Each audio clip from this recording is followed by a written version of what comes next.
Hi అండి, నమస్తే. నేను మీ Lakshmi. Welcome back to our channel Lakshmi Kancharana. ఈరోజు వీడియోలో మటన్ పాయ ఎలా తయారు చేసుకోవాలో చూద్దామండి. దీన్నే మటన్ సూప్ అంటారు.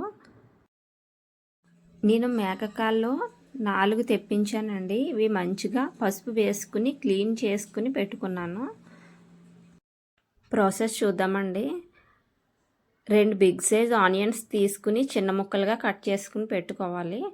4 పచ్చిమిర్చి, 1 పెద్ద టమాటో, కొత్తిమీర, కరివేపాకు. దీంట్లో వేయడానికి మసాలా 1 టేబుల్ స్పూన్ గసగసాలు, మిరియాలు 1 స్పూన్ తీసుకున్నానండి. 2 దాల్చిన చెక్క, 4 ఇలాచి, 4 లవంగాలు తీసుకుని గ్రైండ్ చేసుకుని పక్కన పెట్టుకోవాలి. తర్వాత స్టవ్ ఆన్ చేసి కుక్కర్ పెట్టుకుని దాంట్లోకి 3 టేబుల్ స్పూన్ ఆయిల్ యాడ్ చేసుకుని ఆయిల్ హీట్ అయిన తర్వాత హోల్ బిర్యానీ ఇంగ్రీడియంట్స్ యాడ్ చేసుకోవాలి. అవి కొంచెం వేయించాక దాంట్లోనే మనం ముందుగా కట్ చేసి పెట్టుకున్న పచ్చిమిర్చి, కరివేపాకు యాడ్ చేసుకుని ఒకసారి ఫ్రై చేసుకుని దాంట్లోకి ముందుగా తరిగి పెట్టుకున్న ఆనియన్స్ వేసుకుని ఒకసారి కలుపుకుని కలర్ మారేంత వరకు మూత పెట్టుకుని మగ్గించుకోవాలి.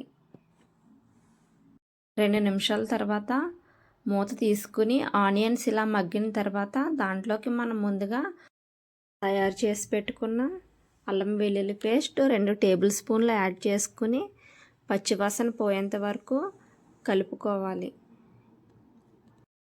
తర్వాత దీంట్లోకి మనం ముందుగా కట్ చేసి పెట్టుకున్న టమాటా ముక్కల్ని యాడ్ చేసుకుని పచ్చివాసన పోయేంత వరకు టమాటా పీసెస్ అనేవి సాఫ్ట్గా అయ్యేంత వరకు మగ్గించుకోవాలి.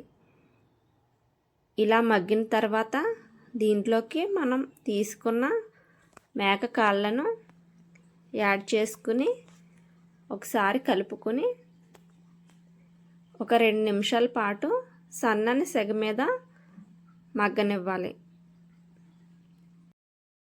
ఇలా 2 నిమిషాలు ఫ్రై చేసుకున్న తర్వాత దీంట్లోకి సరిపడినంత సాల్ట్, 1/2 టేబుల్ స్పూన్ పసుపు,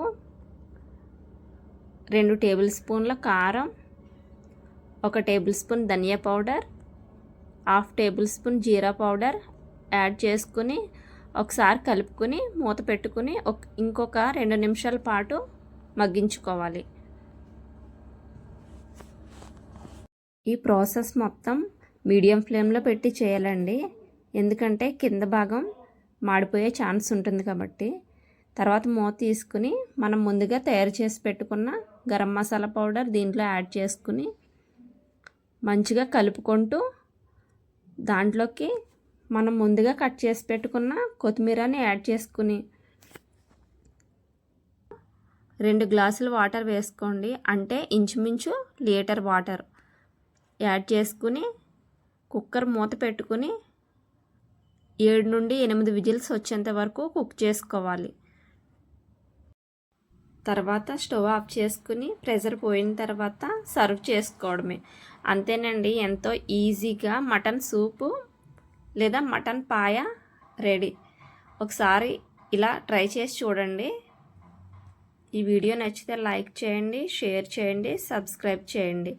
మరిన్ని వీడియోల కోసం మన ఛానల్ని ఫాలో అవ్వండి. Thank you for watching.